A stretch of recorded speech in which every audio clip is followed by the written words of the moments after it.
दास्तां है, कहाँ शुरू कहाँ खत्म, ये मंजिलें हैं कौन सी, न वो समझ सके न हम। बॉलीवुड में मलका जज्बात कहलाने वाली मीना कुमारी की पैदाइश आज ही के दिन सन 1932 में हुई। मैं वही ज़ीनत हूँ, मैं यहाँ कभी ना आती, लेकिन जब सुना कि एक मासूम लड़की की जिंदगी का सवाल है तो रहा ना गया। मगर ये सब हुआ कैसे? तुम सिकंदर मिर्जा की हवेली के बजाय नजीरन बाई के कोठे पर कैसे पहुंच गईं? मीना कुमारी जब पैदा हुई तो उनके वालिद अली बख्श उन्हें यतीम खाने छोड़ आए, लेकिन बाद में उनकी बीवी के आंसुओं ने बच्ची को यतीम खाने से घर लाने पर मजबूर कर दिया। का दूसरा रिश्ता क्या होता है? माँ का। नहीं! माँ के नाम को बदनाम मत करो। क्या उस घड़ी में तुम्हारी माँ नहीं थी जब तुमने मुझ पर बुरी नजर डाली? और क्या उस वक्त में आपकी इज्जत नहीं थी जब प्लेग से मरती? मीना कुमारी के वालिदैन ने इनका नाम महजबी रखा। बचपन के दिनों में मीना कुमारी की आंखें बहुत छोटी थीं, इसीलिए उनके खानदान वाले उन्हें चीनी कहकर पुकारा करते थे। तकरीबन 4 साल की उम्र में सन 1939 में बतौर चाइल्ड आर्टिस्ट उन्होंने फिल्मों में अदाकारी करनी शुरू कर दी थी। सन 1952 में मीना कुमारी को विजय भट्ट की हिदायत में बेजू बावरा में अदाकारी करने का मौका मिला।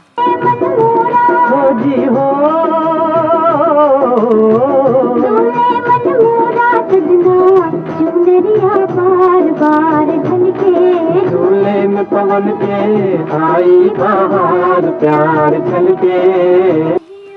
मीना कुमारी कमाल अमरोही से रिश्ता अज़दवाज से मुंसलिक हुई, लेकिन उनका आखिरी वक्त तन्हा ही गुजरा।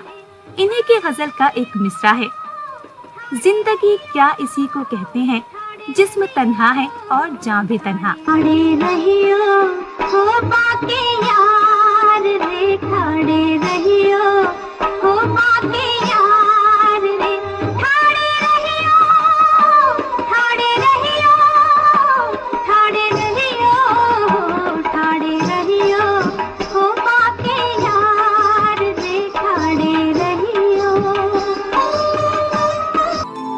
मीना कुमारी अपने शौहर से अलग तो हो चुकी थी, लेकिन उनकी मोहब्बत दिल से नहीं गई थी। वो कहते हैं, आगाज तो होता है अंजाम नहीं होता, जब मेरी कहानी में वो नाम नहीं होता। तुम बड़ी दीदी और मंझली दीदी से मेरी तुलना कर रहे हो? मैं गहने बनवाऊं, मैं गहने तोड़ूं, कहानियां खेलूं बैठे बैठे। फिल्म की कामयाबी के बाद वो बतौर अदाकारा अपनी शनाख्त बनाने में कामयाब रहीं।